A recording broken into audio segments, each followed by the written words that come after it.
Hello friends, તો હવે આ લેક્ચરમાં આપણે વાત કરવા જઈ રહ્યા છીએ એ વિદ્યુત રાસાયણિક કોષથી શરૂઆત કરીશું. અને વિદ્યુત રાસાયણિક કોષમાં એક મહત્વનો કોષ કે જે આપણે 11માં પણ ભણેલા હતા અને એ જ એટલે કે ડેનિયલ સેલ, ગેલ્વેનિક સેલ અથવા તો વોલ્ટેઇક સેલ, તો એની આપણે શરૂઆત કરવાના છીએ. તો સ્ટાર્ટ કરીએ છીએ વિદ્યુત રાસાયણિક કોષથી. વિદ્યુત રાસાયણિક કોષ. હવે પહેલા આપણે એ સમજી લઈએ કે આની શરૂઆત કઈ રીતે થઈ. રાઈટ, આપણે ડાયરેક્ટ જ તે ડેનિયલ કોષ તરફ જવા પહેલા બેઝિક આપણે વિચારીએ કે ક્યાંથી આ શરૂઆત થઈ હશે. તો પહેલા જ્યારે એક્સપેરિમેન્ટમાં જોવામાં આવ્યું, તો પહેલા જે પ્રથમ એક્સપેરિમેન્ટ કરવામાં આવ્યો તો એ કઈ રીતનો હતો? તો પહેલા એક જ પાત્રમાં હતા બંને. કઈ રીતના? તો કે એક જ પાત્રમાં આપણે કોપર સલ્ફેટનું દ્રાવણ ભરેલું હતું કે જે દુધિયા કલરનું. રાઈટ, તો કોપર સલ્ફેટનું દ્રાવણ ભરેલું છે અને એ કોપર સલ્ફેટના દ્રાવણની અંદર આ કોપર સલ્ફેટનું દ્રાવણ છે. હવે આની અંદર જ્યારે આપણે ઝીંકનો સળિયો ડુબાડીએ છીએ, હવે જે ઝીંકનો સળિયો હોય તો એ કઈ રીતનો હોય? તો એ સમથિંગ લાઈક કોપરના સળિયા જેવો તે ઝીંકનો સળિયો છે જેને આની અંદર આપણે ડુબાડીએ છીએ. તો થાય શું? તો થોડા સમય પછી આપણને ઓબ્ઝર્વેશન જે મળે છે એ ઓબ્ઝર્વેશન આપણે કરીએ છીએ, એ આપણા માટે ઇમ્પોર્ટન્ટ છે. રાઈટ, તો આપણે દર્શાવી દઈએ કે આ ઝીંકનો સળિયો છે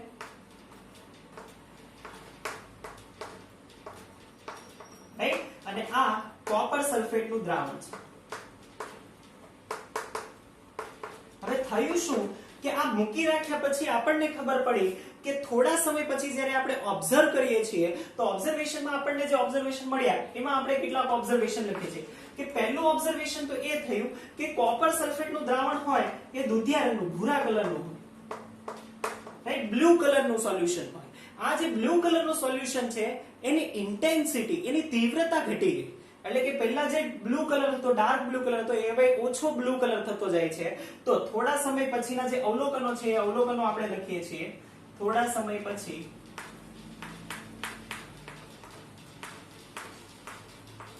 અવલોકન. તો પહેલું જે અવલોકન મળ્યું એ આપણને શું મળે છે? તો કે પહેલું જ અવલોકન મળ્યું કે જે આ બ્લુ કલર હતો એ બ્લુ કલર ડિસએપિયર થવા લાગે છે. એનો મતલબ એની ઇન્ટેન્સિટી શું થાય છે? ધીરે ધીરે ઘટે છે. તો આપણે કહીએ છીએ કે કોપર સલ્ફેટના દ્રાવણની તીવ્રતા, દ્રાવણની તીવ્રતા એટલે કે દ્રાવણની તીવ્રતા એટલે રંગની તીવ્રતા કહીએ છીએ. રાઈટ, જે બ્લુ કલર છે રંગની તીવ્રતા ઘટે છે. કઈ રીતે ઘટે છે? તો કે પહેલા જે ભૂરા કલરનું હતું, રાઈટ, ડાર્ક બ્લુ સોલ્યુશન હતું, હવે લાઇટ બ્લુ તરફ જતું જાય છે. તો પહેલું આપણને આ ઓબ્ઝર્વેશન મળ્યું. બીજું આપણને એ પણ મળ્યું કે જ્યારે આ સોલ્યુશન આપણે જોયું તો આપણને દેખાયું કે આ જે ઝીંકનો સળિયો છે હવે એના ઉપર કેટલાક લાલ કલરના ડોટ્સ આપણને દેખાય છે. એનો મતલબ કે જે કોપરનો જેવો કલર હોય, રાઈટ, એવો જે બ્રાઉન કલર છે એ આપણને ઝીંકના સળિયા પર દેખાવા લાગ્યો. રાઈટ, તો આપણે કહીએ છીએ કે ઝીંકના સળિયા પર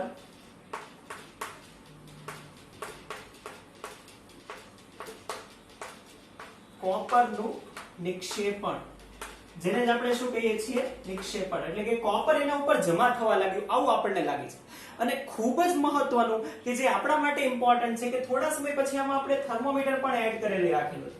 આ જે થર્મોમીટર એડ કરીને રાખેલું હતું એ થર્મોમીટર જ્યારે આપણે અંદર એડ કરીને જ્યારે જોયું તો આપણને ખબર પડી કે આ જે થર્મોમીટર છે એમાં જ્યારે ટેમ્પરેચર જોયું તો ટેમ્પરેચર જ્યારે શરૂઆતમાં આ પ્રયોગ માટે મૂકેલું હતું એના કરતા ટેમ્પરેચર કંઈક વધ્યું છે. એનો મતલબ કે દ્રાવણનું ટેમ્પરેચરમાં થોડોક માઇનોર ડિફરન્સ આવે છે. એટલે કે દ્રાવણનું જે ટેમ્પરેચર છે, નું તાપમાન આંશિક વધે છે. હવે આ એક મહત્વનું છે. થયું શું હશે? તો પ્રક્રિયા તો આપણને બધાને ખબર પડી જાય. રાઈટ, પ્રક્રિયા શું થઈ હોઈ શકે? તો સિમ્પલ પ્રક્રિયા આ થઈ હોઈ શકે કે કોપર સલ્ફેટ જે હતું એ કોપર સલ્ફેટને ઝીંકે રિપ્લેસ કરી દીધું. રાઈટ, કે જે કોપર સલ્ફેટ હતું એ હવે કોપર સ્વરૂપે નિક્ષેપિત થઈ ગયું કે જે આપણને ઝીંક પર દેખાય છે ને નીચે પણ કોપર આપણને મળે. અને બીજું અગત્યનું કે જે ઇન્ટેન્સિટી જે ઘટતી ગઈ કલરની, એનો મતલબ એ કે કોપર સલ્ફેટની જગ્યાએ હવે દ્રાવણમાં શું બચેલું છે? Zinc sulphate. ધ્યાનમાં આવે છે? અને આ પ્રક્રિયાના પરિણામે શું થયું? કઈક ઊર્જા મળી. રાઈટ, કઈક ઊર્જા મળી. કેમ? કેમ કે પ્રક્રિયા થયા પછી જે ટેમ્પરેચર છે એમાં રાઈઝ થાય છે, ટેમ્પરેચર વધે છે. એનો મતલબ કે આમાં જો ટેમ્પરેચર થોડો ઘણું પણ વધતું હોય તો મતલબ એ થયો કે રાસાયણિક ઉર્જાનું ઉષ્મા ઉર્જામાં રૂપાંતર થઈ ગયું। રાસાયણિક પ્રક્રિયા થઈ પરંતુ એ પ્રક્રિયાના અંતે ઉષ્મા ઉર્જામાં રૂપાંતર થઈ ગયું, આપણને કોઈ એનો યુઝ નથી। તો હવે આપણે એવું વિચારીએ કે આવી આ પ્રક્રિયા જે છે રાસાયણિક ઉર્જાનું ઉષ્મા ઉર્જામાં રૂપાંતર થઈ ગયું। હવે એવું કંઈક આપણે સેટઅપ કરી શકીએ કે જેના લીધે આ જે પ્રક્રિયા છે એ એક જ પાત્રમાં થતી તેને ઉષ્મા ઉર્જામાં કન્વર્ટ થઈ જતું હતું, એમાં ઇન્ટરમીડિયેટ આપણે બંનેને અલગ કરી દઈએ અને બંનેને અલગ કરીને આપણે જે વચ્ચે તે જે છે ઇલેક્ટ્રોન કે જે હેરફેર થાય છે એને આંતરી લઈએ તો આપણને ઉર્જા અલગ સ્વરૂપમાં મળી શકે। તો એવું એક સેટઅપ ગોઠવવામાં આવ્યું। તો એ કઈ રીતનું સેટઅપ હતું તો એ આપણે વાત કરીએ। તો આ શરૂઆત હતી કે જેના પરથી આપણે જે વિદ્યુત રાસાયણિક કોષ છે એ આપણે શરૂઆત કરી।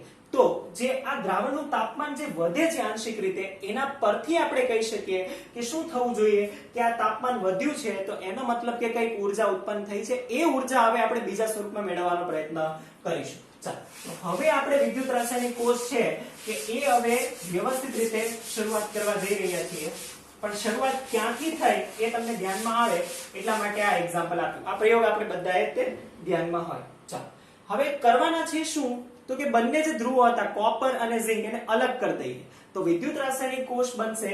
તો આપણને કીધું છે કે એક પાત્રમાં આપણે શું લઈ લઈએ તો કે એક પાત્રની અંદર આપણે ઝિંકનો સળિયો ડુબાડી અને ઝિંક સલ્ફેટ લઈ લઈએ, રાઈટ। અને સેમ બીજા પાત્રમાં સેમ આપણે જે કોપર સલ્ફેટનું દ્રાવણ છે એ કોપર સલ્ફેટનું દ્રાવણ ભરીને એમાં કોપરનો સળિયો ડુબાડી દઈએ, રાઈટ। તો આપણે કહીએ છીએ આ કોપરનો સળિયો આપણે ડુબાડીએ છીએ, રાઈટ। અને અહીંયા આ ઝિંકનો સળિયો છે। હવે આ સળિયાને જ્યારે આપણે ડુબાડીશું તો હવે થશે શું, હવે થોડું આપણે જો અંદર વિચારીએ તો થોડુંક આપણને અલગ દેખાય। શું દેખાય તો કે પ્રક્રિયા થતી હતી ને કે જે ઝિંક હતું એ ઝિંક સલ્ફેટમાં રૂપાંતર થતું હતું અને કોપર હતું એ કોપર સલ્ફેટમાંથી કોપર બનતું હતું। તો એ પ્રક્રિયાને થોડીક અલગ વિચારીએ તો પ્રક્રિયાઓ આવી રીતે થતી હોવી જોઈએ કે પહેલી જે પ્રક્રિયા હતી કે જેમાં ઝિંક હતું એ ઝિંક સલ્ફેટમાં એટલે કે Zn+2 માં રૂપાંતર થતું હતું અને એની જ સાથે એના બે ઇલેક્ટ્રોન છે એ રિલીઝ થતા હોવા જોઈએ, રાઈટ।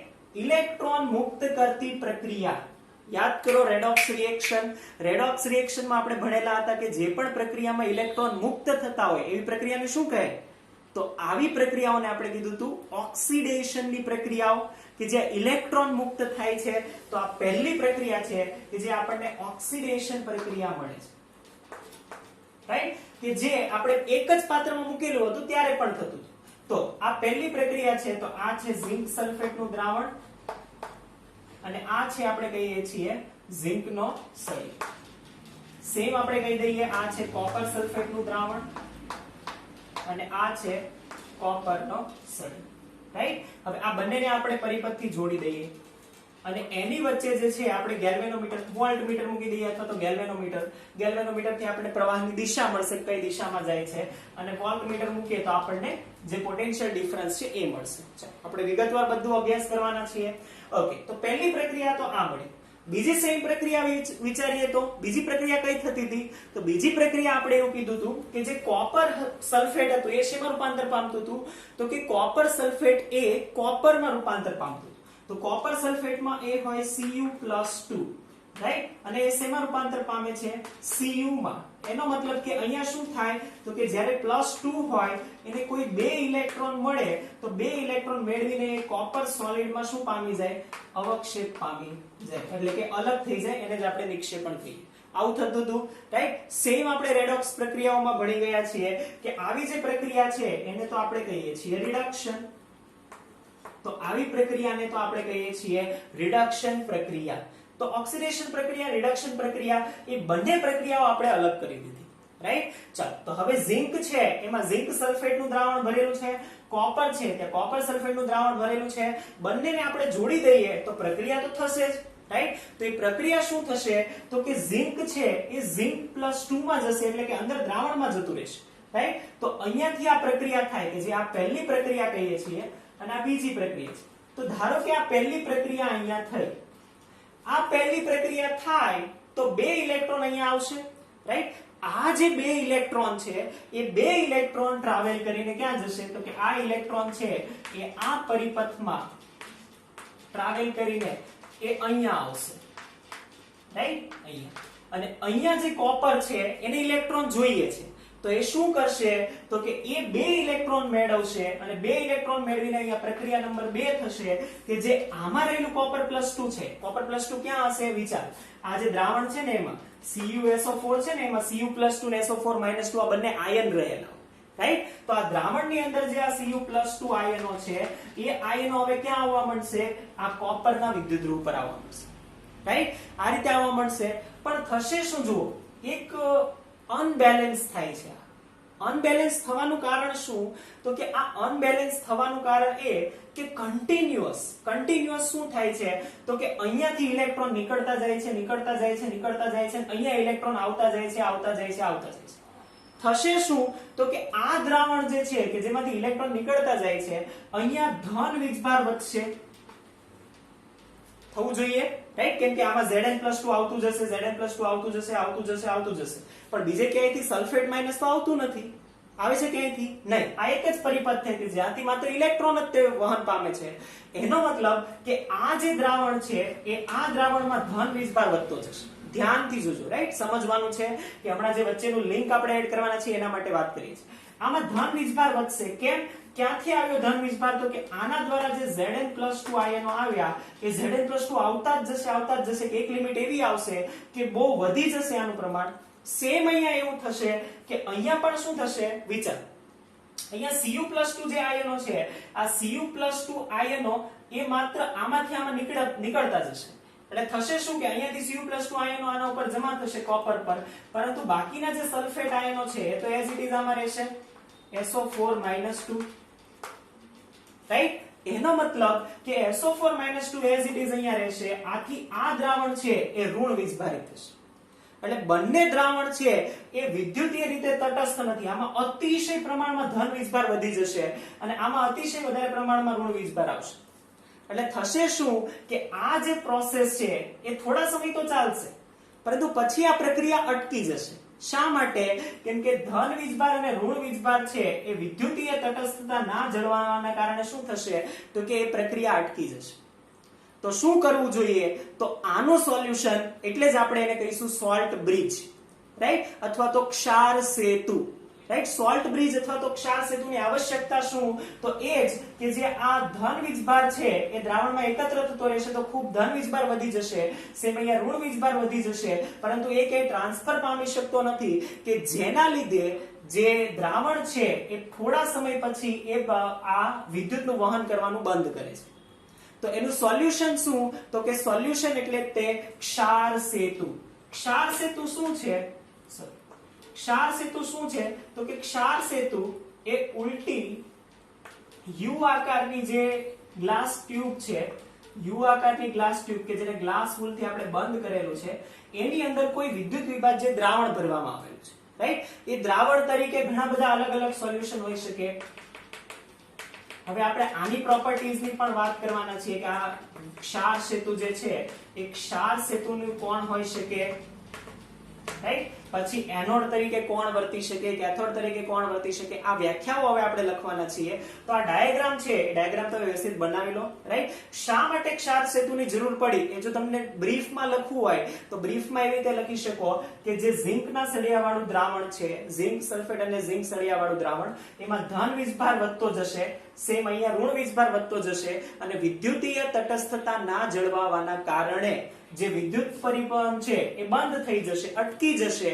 તો આને ફરીથી શરૂ કરવા માટે અને બંને દ્રાવણો છે આ ક્ષાર સેતુના કાર્યમાં પાછા આપણે લખવાના છે કે બંને દ્રાવણો છે એ બંને દ્રાવણોની વિદ્યુતીય તટસ્થતા જાળવવા, પરિપથ પૂર્ણ કરવા. જુઓ, પરિપથ અહીંયા પૂર્ણ થઈ ગયો છે. સર્કિટ કમ્પ્લીટ કરીએ ને આપણે, રાઈટ? ફિઝિક્સમાં સર્કિટ કમ્પ્લીટ હોય તો જ તે ઇલેક્ટ્રિસિટીનું વહન થઈ શકે.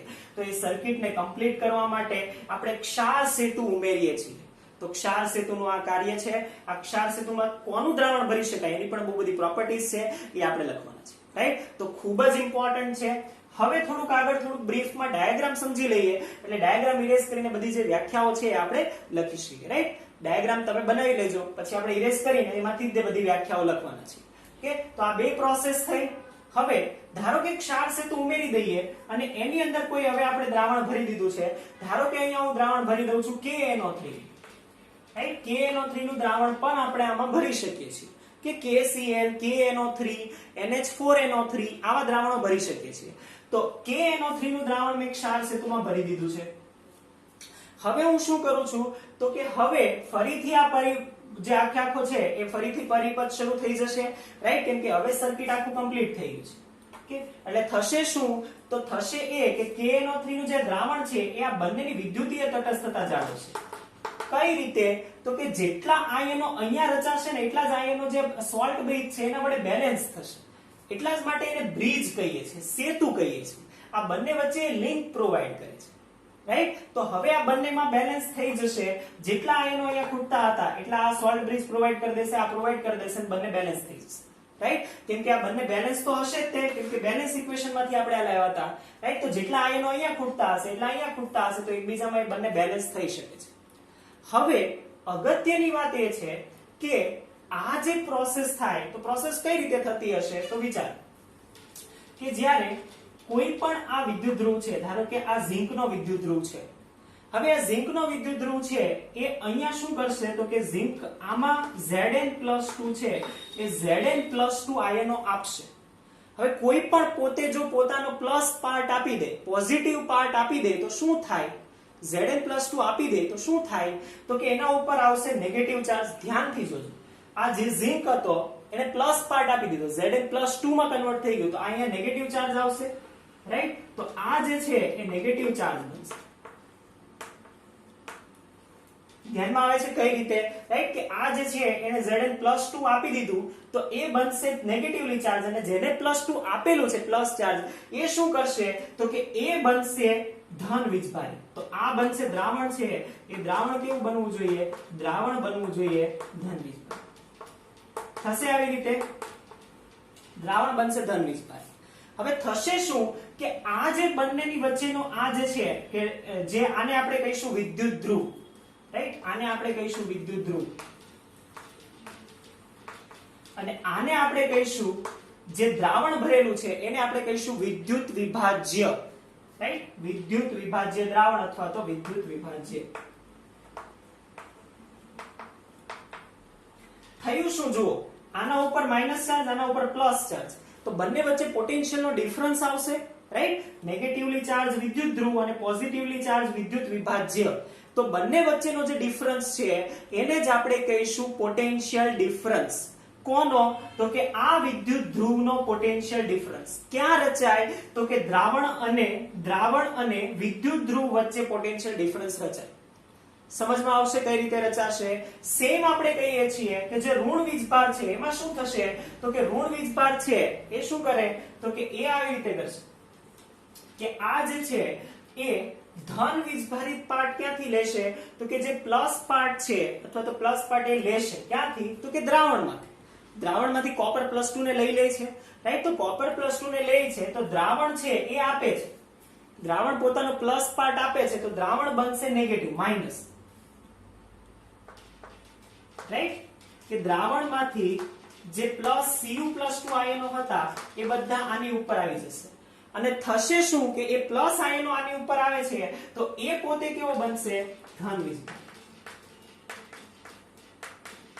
ધ્યાનમાં આવે છે, રાઈટ? માત્ર આયનોની હેરફેર છે અને એ સમજવાનું છે. જેટલું વ્યવસ્થિત રીતે આને તમે સમજશો ને તો જ આને વ્યવસ્થિત રીતે સમજીને આગળના ક્વેશ્ચન કરી શકશો. એટલા માટે આ ધ્યાનથી સમજવાની વાતો છે, આવડશે, રાઈટ? તો થયું શું તો કે જે ઝિંક હતું એ ઝિંક એને પોતાનો જે પ્લસ પાર્ટ છે Zn+2 એ દ્રાવણમાં આપી દીધો, આથી દ્રાવણ થયું ધન વીજભારિત અને પોતે બન્યું ઋણ વીજભારિત. જ્યારે કોપર એને દ્રાવણમાંથી Copper+2 ને લીધું એટલે Copper+2 જ્યારે આની ઉપર આવશે તો એ પોતે બનશે ધન વીજભારિત અને દ્રાવણ આખું બન્યું ઋણ વીજભારિત. તો આ બંને વચ્ચે શું રચાય છે? પોટેન્શિયલ ડિફરન્સ રચાય છે, રાઈટ? તો એને જ આપણે કહીશું વિદ્યુત ધ્રુવનો પોટેન્શિયલ ડિફરન્સ અથવા તો જે પોટેન્શિયલ ચાર્જ કહીએ છીએ એ, રાઈટ? તો આ પોટેન્શિયલ ડિફરન્સ જે રચાયો છે એ આપણે આગળ ભણવાના છીએ, એના પરથી જ આપણે જે છે EMF ની વ્યાખ્યા તારવવાના છીએ. તો આ કઈ રીતે રચાયું એ ધ્યાનમાં આવશે, એ ખૂબ ઇમ્પોર્ટન્ટ છે. એટલા માટે જ આ ડાયાગ્રામ જેટલો બને એટલો વ્યવસ્થિત બનાવશો તો તમને આઈડિયા આવશે. હવે અહીંયાથી એક અગત્યની પાર્ટ કે જે ઓક્સિડેશન જેના ઉપર થતું હતું, ઓક્સિડેશન ક્યાં થતું હતું? આ રહ્યું ઓક્સિડેશન દેખાય છે, રાઈટ? ઓક્સિડેશન જ્યાં થતું હતું એ હતું ઝિંક. ઝિંક વાળો જે પાર્ટ હતો કે જ્યાં શું થતું હતું? ઓક્સિડેશન. ઝિંક વાળો પાર્ટ હતો જ્યાં થતું હતું ઓક્સિડેશન. હવે વિચારો, જ્યાં ઓક્સિડેશન થાય છે એ વિદ્યુત ધ્રુવ પર કયો ચાર્જ આવે છે? એના ઉપર આવે છે નેગેટિવ ચાર્જ. હવે આ નાની નાની બાબતો છે, પરંતુ MCQ માં પૂછાઈ શકે છે કે વિદ્યુત રાસાયણિક કોષમાં જે સાઈડ પર ઓક્સિડેશન થાય છે એના વિદ્યુત ધ્રુવ પર કયો ચાર્જ હોય છે? ધન, ઋણ, રાઈટ? તો એ ઋણ વીજભારિત ચાર્જ હોય છે, એટલે કે એના ઉપર નેગેટિવ ચાર્જ. ટેન્શન નહીં લો, આ બધું કન્ફ્યુઝ નહીં થતા, આને શોર્ટકટમાં પણ આપણે હમણાં યાદ રાખવાના છે. ઓકે, ચાલો બીજું કે જેના ઉપર રિડક્શન થતું હતું એ પાત્ર કયું હતું? તો કે આ અહીંયા રિડક્શન થતું થાય છે. રિડક્શન તો શું થશે? ત્યાંનો જે વિદ્યુત ધ્રુવ છે ત્યાં શું આવે છે? તો કે ત્યાં ધન વીજભાર આવે છે. પરંતુ એક્ચ્યુઅલી ધન અને ઋણ વીજભાર કઈ રીતે ઉદ્ભવેલા છે એ ધ્યાનમાં આવશે, રાઈટ? ચાલો, તો આ આપણે વાત કરી આ ધન અને ઋણ વીજભાર. તો તમને એમ થાય કે સર આ તો બેલેન્સ ન થઈ જાય, આ પ્લસ ચાર્જ આ માઇનસ ચાર્જ. નહીં, એટલા માટે તો ક્ષાર સેતુ છે, રાઈટ? ક્ષાર સેતુ આપણે ઇન્સ્ટોલ કરીએ છીએ, પછી આ ધન વીજભાર અને આના જે દ્રાવણના ઋણ વીજભાર છે એ બેલેન્સ થઈ જશે. ખાલી જે વિદ્યુત ધ્રુવ છે એનો વીજભાર વધશે, એ આપણે અહીંયા દર્શાવીએ છીએ.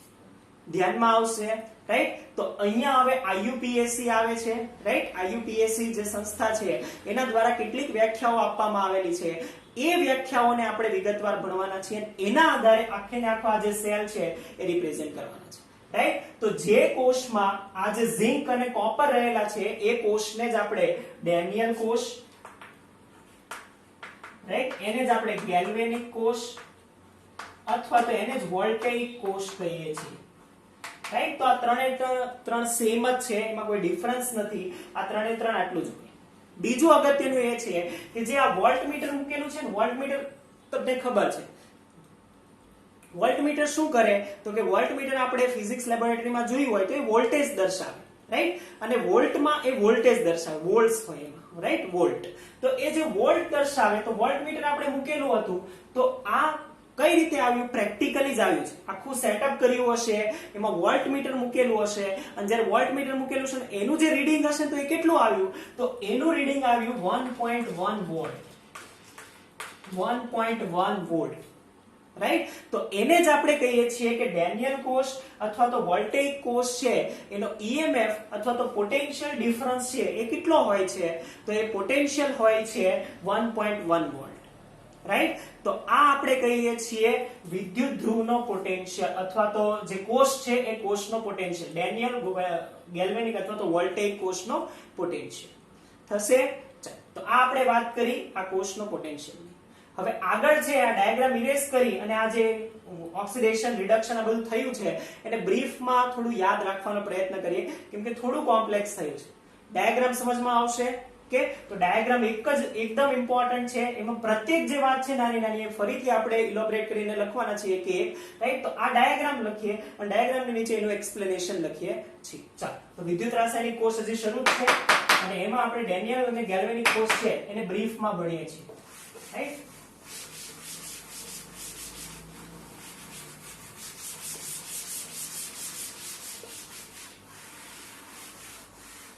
હવે IUPAC એ કીધેલું છે કે જે આપણે જેના ઉપર ઓક્સિડેશન થતું હતું, હવે તમે જે છે તમારી બુકમાં જે તમે ડાયાગ્રામ ડ્રો કરેલો છે આખો એ સાથે સાથે જોતા જતો, રાઈટ? તો તમને આઈડિયા આવશે કે કઈ રીતે થાય છે. તો એ ડાયાગ્રામ છે, તો ડાયાગ્રામ પરથી આપણે કહીએ છીએ પહેલું તો IUPAC મુજબ, IUPAC, right? International union for pure and applied chemistry. IUPAC મુજબ હવે આમણે કેટલીક પ્રણાલિકાઓ ડિફાઇન કરેલી છે. બધી જે ડેફિનેશન છે એ IUPAC આપેલી છે કે આવી રીતનું થાય તો એને આ રીતનું કહેવાનું છે, રાઈટ? તો એ IUPAC ઓલરેડી કહી દીધું છે કે આના આપણે કહીએ છીએ. તો પહેલું જે આપણને કીધું છે IUPAC એ આપણે કહીએ છીએ એનોડ અને કેથોડ શું છે, રાઈટ? આમ તો તમને આઈડિયા આવતો હશે ઘણો બધો. એનોડ, કે હવે આ જે વિદ્યુત રાસાયણિક કોષ છે એને જ આપણે હમણાં શું કીધું? ડેનિયલ કોષ તરીકે જોઈએ છીએ અથવા તો વોલ્ટેઇક કોષ અથવા તો ગેલ્વેનિક કોષ. આ જે કોષ તરીકે જોઈએ છીએ. હવે હમણાં મેં તમને કીધું કે એક શોર્ટકટ આપણે યાદ રાખવાના છે. એ શોર્ટકટ હું તમને કહું છું. તમે જ્યારે પણ આ 3 કોષ લખો અથવા તો વિદ્યુત રાસાયણિક કોષ, કોઈ પણ વિદ્યુત રાસાયણિક કોષ સોલ્વ કરતા હો તો એક શબ્દ યાદ રાખો. એ શબ્દ છે લોન. રાઈટ? લોન જે બેંકમાં મળે એ નથી. આનો અર્થ શું છે એ હમણાં હું તમને કહું. રાઈટ? તો આમાં જે લોન છે એમાં એર છે એ છે લેફ્ટ. રાઈટ? જે O છે એ છે ઓક્સિડેશન. A છે એને આપણે કહીશું એનોડ અને N છે એને જ આપણે કહીશું નેગેટિવ. આનાથી બધું જે અપોઝિટ છે એ અપોઝિટ થશે એને આપણે કહીશું કેથોડ. રાઈટ? તો આ શોર્ટકટ છે કે જેના દ્વારા આપણે યાદ રાખી શકીએ છીએ. પણ એનું એક્સપ્લેનેશન મેં તમને આગળ આપી દીધું કે જે લેફ્ટ સાઈડ પર હતું, આ સાઈડ તમે જુઓ તો હમણાં બે જે ડ્રો કરેલા હતા એમાં લેફ્ટ સાઈડ પર જે હતું એ કોણ હતું કે જ્યાં ઓક્સિડેશન થતું હતું. નીચે લખેલું છે ઓક્સિડેશન. રાઈટ? અને યાદ કરો કે એનો જે ચાર્જ હતો વિદ્યુત ધ્રુવનો એ કેવો હતો? નેગેટિવ આવ્યો હતો. રાઈટ? ઝિંકનો જે ચાર્જ છે એ નેગેટિવ આવ્યો હતો અને એને જ આપણે કહીશું એનોડ. તો આ એનોડની વ્યાખ્યા છે કે IUPAC એવું કીધું કે જ્યાં જે વિદ્યુત ધ્રુવ પર શું થાય છે તો કે નેગેટિવ ચાર્જ જનરેટ થાય છે એને જ આપણે કહીશું ઋણ વીજભાર. જે વિદ્યુત ધ્રુવ પર ઋણ વીજભાર આવે છે અને વિદ્યુત ધ્રુવનું શું થાય છે તો આપણે કહીશું ઓક્સિડેશન પ્રક્રિયા પામે છે. ઓક્સિડેશન થાય છે તેને આપણે શું કહીશું? તેને એનોડ કહીશું. તો બે વાત આપણે જોઈ. પહેલી કે એ ઋણ વીજભારિત હોય અને બીજું કે ત્યાં શું થાય? ઓક્સિડેશન. આ ખૂબ ઇમ્પોર્ટન્ટ છે, આ યાદ રાખવાનું છે. રાઈટ? તો આ બંને જ્યાં થશે એને આપણે કહીશું ઓક્સિડેશન, એનોડ. રાઈટ? હવે એક વાત યાદ રાખી લો કે વિદ્યુત વિભાજ્ય કોષ હોય કે વિદ્યુત રાસાયણિક કોષ હોય એમાં હંમેશા એનોડ પર ઓલવેઝ ઓક્સિડેશન થાય. Anode oxidation, anode oxidation. આ યાદ રાખી લો. રાઈટ? ગમે તે પરિસ્થિતિ હશે એનોડ અને ઓક્સિડેશન આ જળવાશે. રાઈટ? તો એનોડ ઉપર શું થશે તો એ આપણે કહીએ છીએ ઓક્સિડેશન. ઓક્સિડેશન. રાઈટ? તો આ યાદ રાખવા માટે આપણે લખીએ છીએ. તો આ પહેલી વ્યાખ્યા થઈ એનોડની. કેથોડની તમે જાતે પણ લખી શકો છો. રાઈટ? કેથોડની જાતે વ્યાખ્યા લખી શકો છો. શું લખશું આપણે કે જે વિદ્યુત ધ્રુવ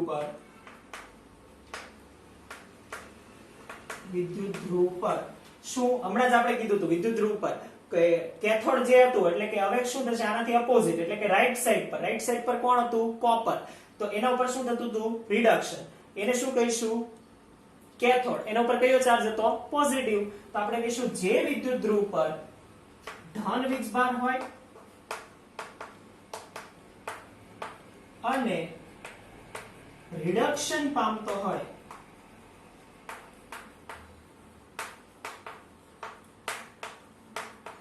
તેને આપણે શું કહીશું? તો તેને જ આપણે કહીશું કેથોડ.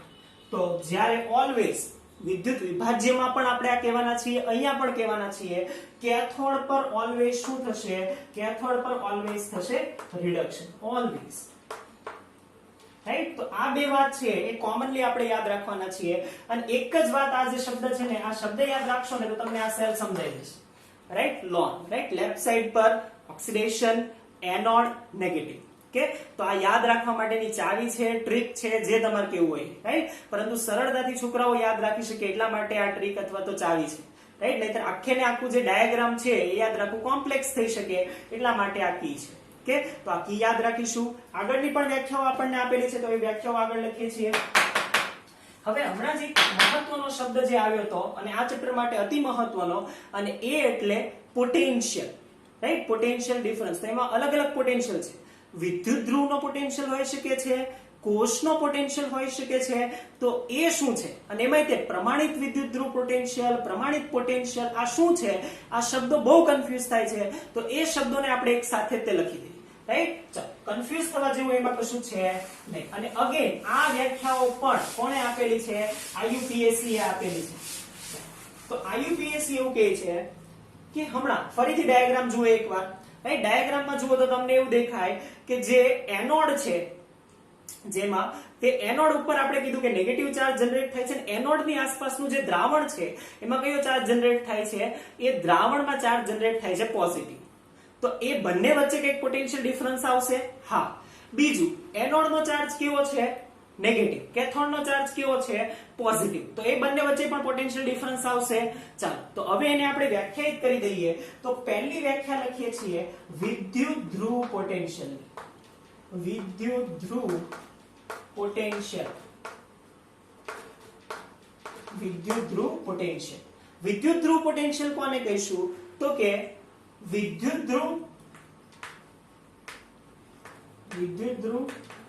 અને વિદ્યુત વિભાજ્ય. હવે જ્યારે હું વિદ્યુત વિભાજ્ય લખું છું તો તમારે સમજવાનું દ્રાવણ, રાઈટ? કેમ કે વિદ્યુત ધ્રુવને ક્યાં ડુબાડેલો હોય?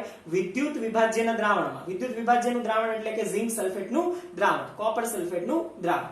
તો આપણે કહીશું વિદ્યુત ધ્રુવ અને વિદ્યુત વિભાજ્ય. એમ આપણે બ્રેકેટમાં પણ લખી દઈએ સાથે સાથે કે દ્રાવણ વિદ્યુત વિભાજ્ય વચ્ચેના પોટેન્શિયલના તફાવતને આપણે શું કહીશું? વિદ્યુત ધ્રુવ પોટેન્શિયલ. જો વિદ્યુત ધ્રુવ પોટેન્શિયલ ખબર પડશે એ શું છે?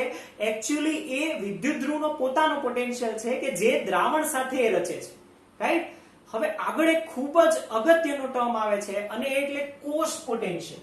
ખૂબ જ મહત્વનું ઇમ્પોર્ટન્ટ કોષ પોટેન્શિયલ. આખું ચેપ્ટર જેમાં આપણે આ બધું શબ્દ જોવાના છે એમાં કોષ પોટેન્શિયલ તો હવે વારંવાર આવશે, રાઈટ? તો વ્યાખ્યા લખી છે કોષ પોટેન્શિયલ એટલે શું? કોષ પોટેન્શિયલ.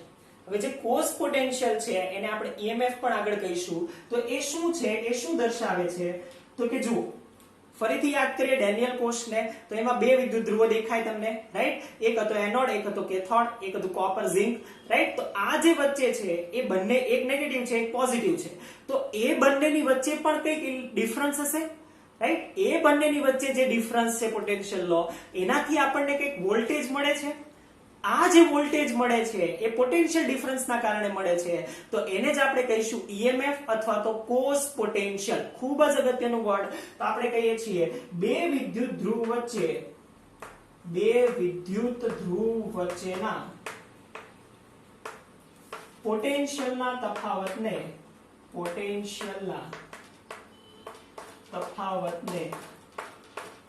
આપણે શું કહીશું? કોષ પોટેન્શિયલ કહે છે.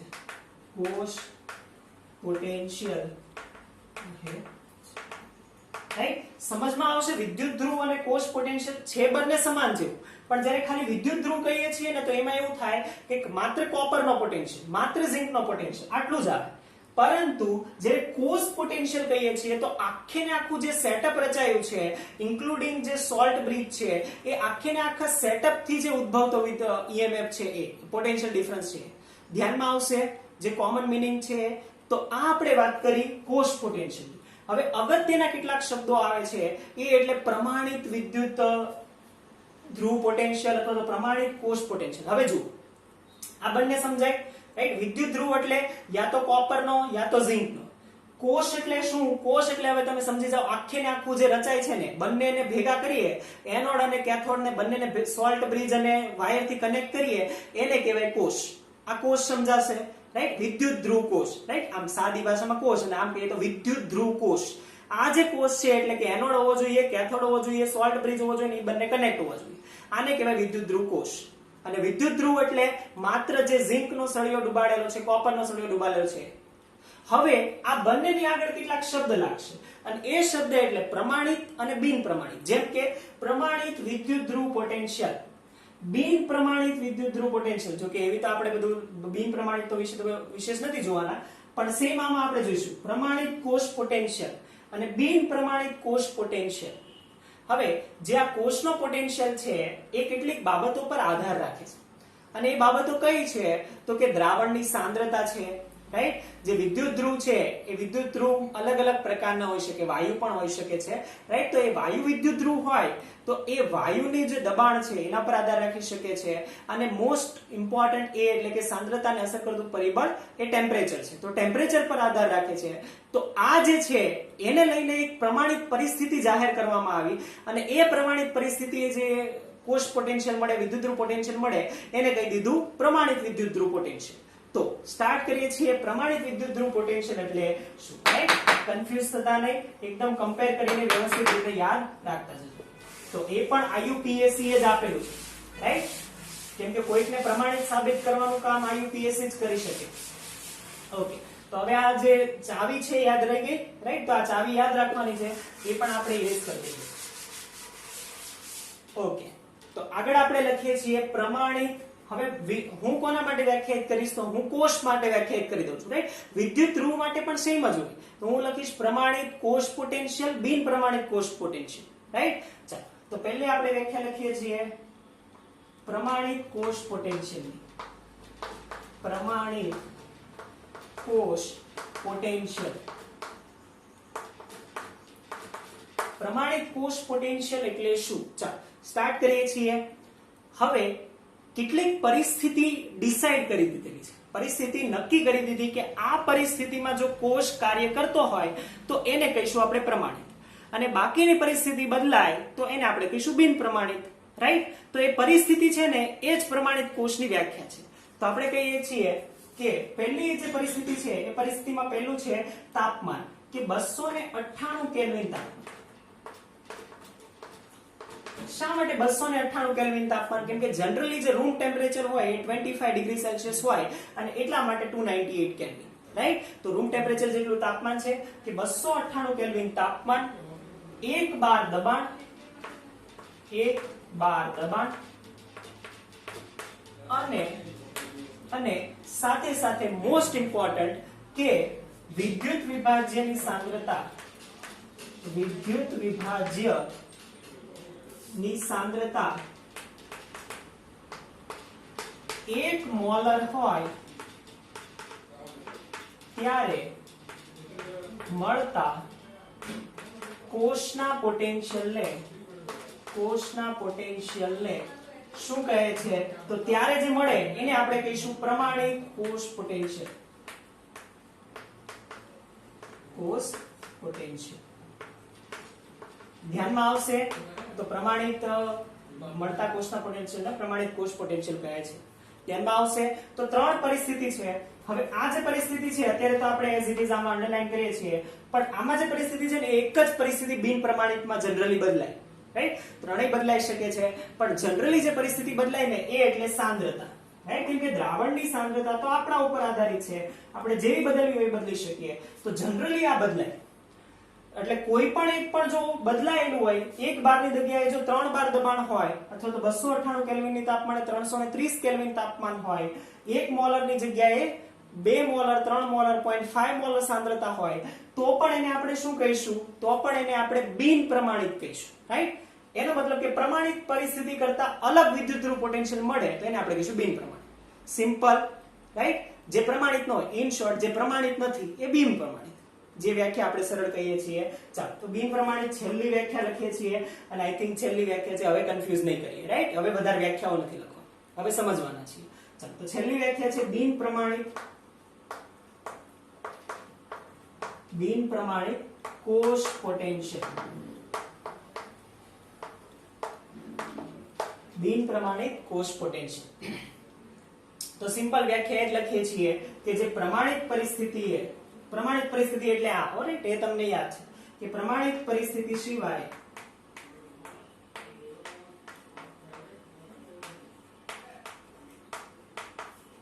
મળતા કોષના પોટેન્શિયલને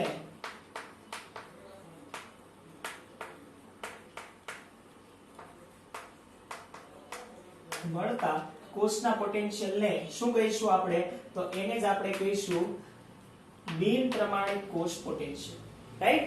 તો આ પરિસ્થિતિએ મળતો હોય તો એને આપણે કહીશું પ્રમાણિત, આ પરિસ્થિતિ મળતો હોય તો બિન પ્રમાણિત. રાઈટ. આગળ જ્યારે આપણે એને દર્શાવીશું ને તો તમને ખબર છે કે જ્યારે પણ પ્રમાણિત હોય, જેમ કે આપણે કહીએ છીએ ગિબ્સ ઉર્જા હોય, કે ગિબ્સ ઉર્જામાં પ્રમાણિત ગિબ્સ ઉર્જા હોય તેને આપણે કેના વડે દર્શાવીએ? Delta G0. આપણે ઉપર નોટ લગાડીએ. તો સેમ આપણે આ જ્યારે EMF સ્વરૂપમાં દર્શાવીશું ને તો આને આપણે E0 ના સ્વરૂપમાં દર્શાવીશું. E0, right. EMF આપણે ઇલેક્ટ્રોમોટિવ ફોર્સના સ્વરૂપમાં આને દર્શાવવાના છીએ. તો આને દર્શાવીશું E0, સેમ આને દર્શાવીશું E વડે. રાઈટ. E0 મતલબ કે પ્રમાણિત છે, E એટલે કે પ્રમાણિત નથી. રાઈટ. ધ્યાનમાં આવશે બિન પ્રમાણિત, પ્રમાણિત, કોષ પોટેન્શિયલ, વિદ્યુત ધ્રુવ પોટેન્શિયલ અથવા તો એનોડ કેથોડ શું છે, અને મોસ્ટ ઇમ્પોર્ટન્ટ કે જે ડેનિયલ સોલનો જે ડાયાગ્રામ છે એ. રાઈટ. હજી એક અગત્યની વાત છે અને એ એટલે ક્ષાર સેતુ. ધ્યાનમાં આવે છે તો એક ક્ષાર સેતુ આપણે એક છેલ્લું વ્યવસ્થિત લખી દઈએ. ચાલો, તો ક્ષાર સેતુ શા માટે જોઈએ? એમાં કોનું દ્રાવણ ભરી શકાય? કે આઈ થિંક આપણા જે ટેક્સ્ટ બુક છે, ટેક્સ્ટ બુકમાં એટલું બધું ક્ષાર સેતુ વિશે ડિટેલમાં આપેલું નથી, પરંતુ તમારે જો જેઈ નીટ અથવા તો કોમ્પિટિટિવ એક્ઝામની તૈયારી કરતા હો તો એમાં તમને ડીપલી આ બધું આવે અને એ ખૂબ જ ઇમ્પોર્ટન્ટ છે. તો ક્ષાર સેતુ વિશે પણ આપણે થોડી ઇન્ફોર્મેશન લઈ લઈએ. તો ખૂબ જ ઇમ્પોર્ટન્ટ આપણે કહીએ છીએ ક્ષાર સેતુ. રાઈટ. હજી આ જ ટોપિક ચાલે છે, વિદ્યુત રાસાયણિક કોષ, જે ડેનિયલ કોષ જે ભણ્યા ને આપણે, એ જ ટોપિક ચાલે છે. એની અંદર પહેલા આપણે ડાયાગ્રામ જોયો, ડાયાગ્રામમાં જે બધું આપણે નોટ કર્યું, પછી આપણે 5-6 વ્યાખ્યાઓ જોઈ અને હવે એની અંદર જે ક્ષાર સેતુ આવેલો હતો એ ક્ષાર સેતુ વિશે અભ્યાસ કરીએ છીએ. ધ્યાનમાં આવે છે? ચાલો, તો ક્ષાર સેતુ કહીએ છીએ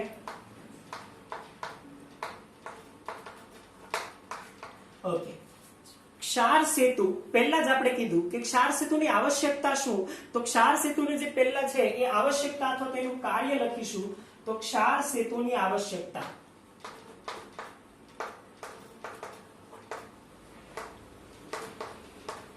આવશ્યકતા જેનું કાર્ય છે કે જે એના માટે એને મૂકવામાં આવેલું છે, તો એને જ આપણે કહીશું ક્ષાર સેતુનું કાર્ય. ચલો, એમાં પહેલું જ આપણે કહીશું કે ક્ષાર સેતુ શા માટે રિક્વાયર છે?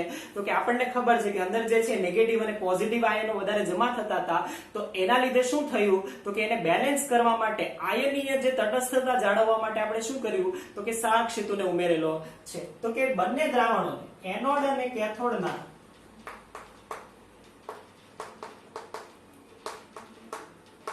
દ્રાવણની આયનીય તટસ્થતા અને વિદ્યુતીય તટસ્થતા જાળવવા માટે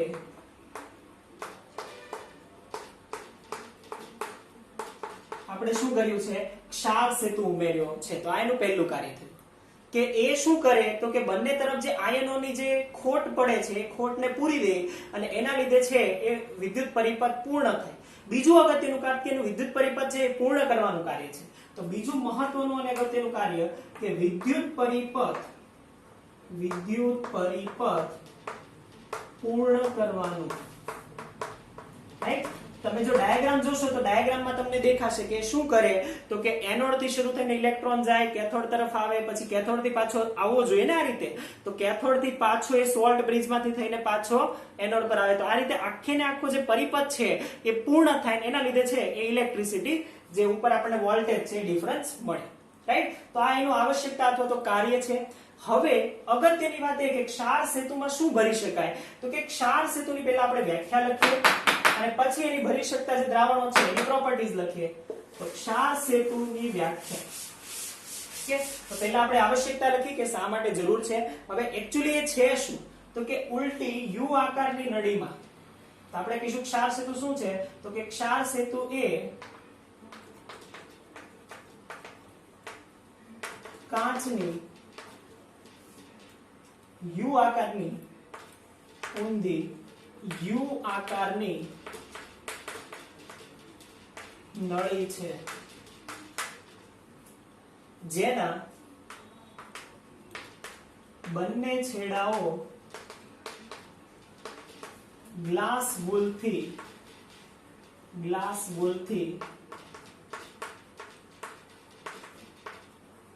બંધ કરેલા છે. એમાં શું ભરવામાં આવે? તો એમાં અલગ અલગ દ્રાવણો ભરેલા હોય. રાઈટ. ઓબ્વિયસલી વિદ્યુત વિભાજ્ય જ હોય. રાઈટ. તો એ દ્રાવણ ભરેલું હોય તો એની અંદર આપણે કહીએ છીએ કે અંદર જેમાં વિદ્યુત વિભાજ્ય દ્રાવણ ભરેલું હોય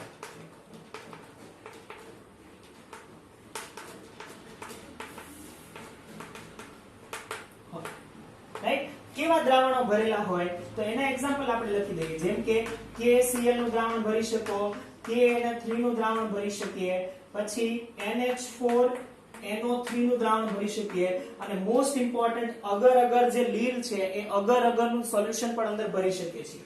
તો અગર અગર સોલ્યુશન એ પણ આની અંદર ભરી શકીએ છીએ. તો આટલા દ્રાવણો ભરી શકીએ, પરંતુ આ જે દ્રાવણ ભરી શકીએ છીએ તો ક્ષાર સેતુમાં ભરવામાં આવતા દ્રાવણોની કેટલીક પ્રોપર્ટીઝ છે, એ પ્રોપર્ટીઝ સેટિસ્ફાય થાય તો જ એને ક્ષાર સેતુમાં દ્રાવણ તરીકે ભરી શકીએ. એ કઈ પ્રોપર્ટી છે તો એનો આપણે વાત કરીએ છીએ. ચાલો, ખૂબ જ અગત્યનું છે કે ક્ષાર સેતુમાં ભરવામાં આવતા દ્રાવણની પ્રોપર્ટી, તો એ આપણે કહીએ છીએ તો ક્ષાર સેતુમાં ભરી શકાતા દ્રાવણની લાક્ષણિકતાઓ.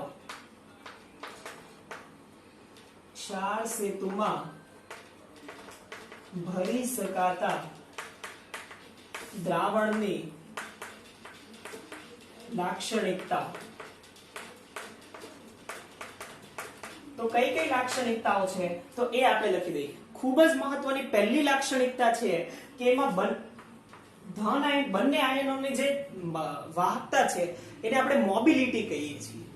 જે ધન આયન રહેલો હોય એની અંદર, જેમ કે K+ અને Cl-, તો ધન આયન અને ઋણ આયનની જે મોબિલિટી છે, રાઈટ, એને આપણે કહીશું કે સમાન હોવી જોઈએ, રાઈટ. તો બંને આયનોની એટલે કે ક્ષાર સેતુના દ્રાવણના ધન આયન અને ઋણ આયનની ગતિશીલતા ગુજરાતી વર્ડ છે, એને મોબિલિટી કહીએ છીએ, એટલે ચલાયમાનતા, રાઈટ. ગતિશીલતા સમાન હોવી જોઈએ. સમાન શા માટે હોવી જોઈએ? કેમ કે તો જ તે સમાન પ્રમાણમાં બંને દ્રાવણોને બેલેન્સ કરી શકે. નહીતર થોડુંક વધારે ધન આયન અહીંયા જતું રહે, થોડુંક ઓછું ઋણ આયન અહીંયા આવે તો પાછું બેલેન્સ થાય નહીં, એ ઇનબેલેન્સ થાય એટલા માટે, રાઈટ. તો બંનેની જે છે એ સમાન હોવી જોઈએ. બીજું અગત્યનું, ખૂબ જ ઇમ્પોર્ટન્ટ, કે એ જે આપણે દ્રાવણ ભરી દીધું છે એ કોઈની સાથે પ્રક્રિયા ન કરવું જોઈએ. હવે જો પ્રક્રિયા કરશે તો શું થઈ જશે? તો પ્રક્રિયા કરશે તો પાછું એ પ્રક્રિયા પામે તો આપણી જે મેઇન રિએક્શન છે કે જેનાથી આપણને વિદ્યુત પોટેન્શિયલ મળે છે એ નહીં મળે.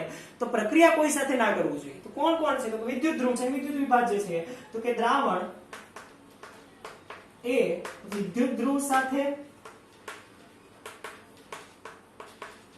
કે વિદ્યુત વિભાજ્ય સાથે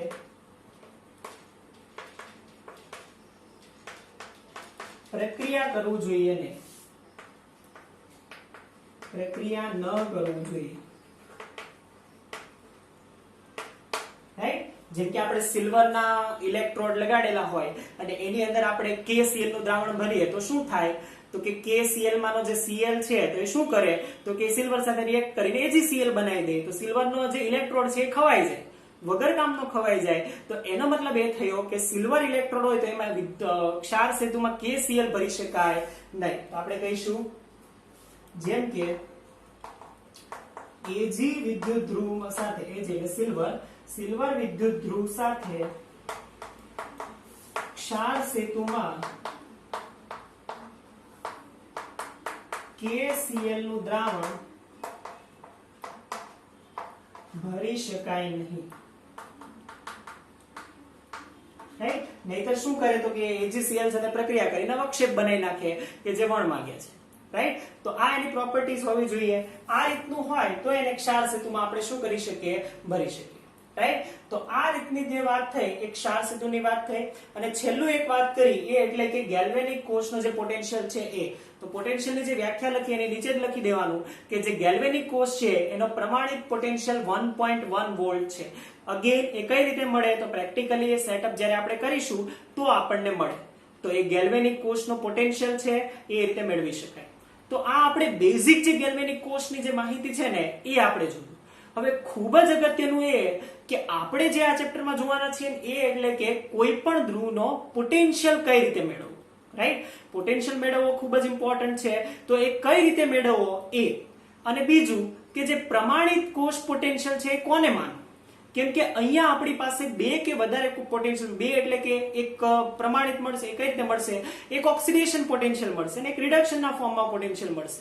તો એમાંથી કોને આપણે પ્રમાણિત માનવો એ અગત્યનું છે, રાઈટ? તો એ જે છે એ આઈયુપીએસી ઇન્ટરફિયર કરે છે અને એ આપણને સમજાવે છે કે કઈ રીતે કોને પોટેન્શિયલને પ્રમાણિત માનવું. તો અહીંયા સુધીનું જે છે હજી પણ આપણે જે પોટેન્શિયલ કઈ રીતે મેળવી શકાય સેપરેટ લેક્ચરમાં એક્સપ્લેન કરીશું. તો અહીંયા સુધી આપણે જે બેઝિક વાતો છે કે જે કોષની અંદર હોય કે એનોડ શું છે, કેથોડ શું છે, કોષ પોટેન્શિયલ શું છે, ક્ષાર સેતુ શું છે, એ બેઝિક વાતોની આપણે અન્ડરસ્ટેન્ડિંગ છે એ આ લેક્ચરમાં મેળવી. રાઈટ? તો આગળનું જે ઈએમએફ કઈ રીતે મેળવવો એ આપણે નેક્સ્ટ લેક્ચરમાં જોઈશું. Thank you.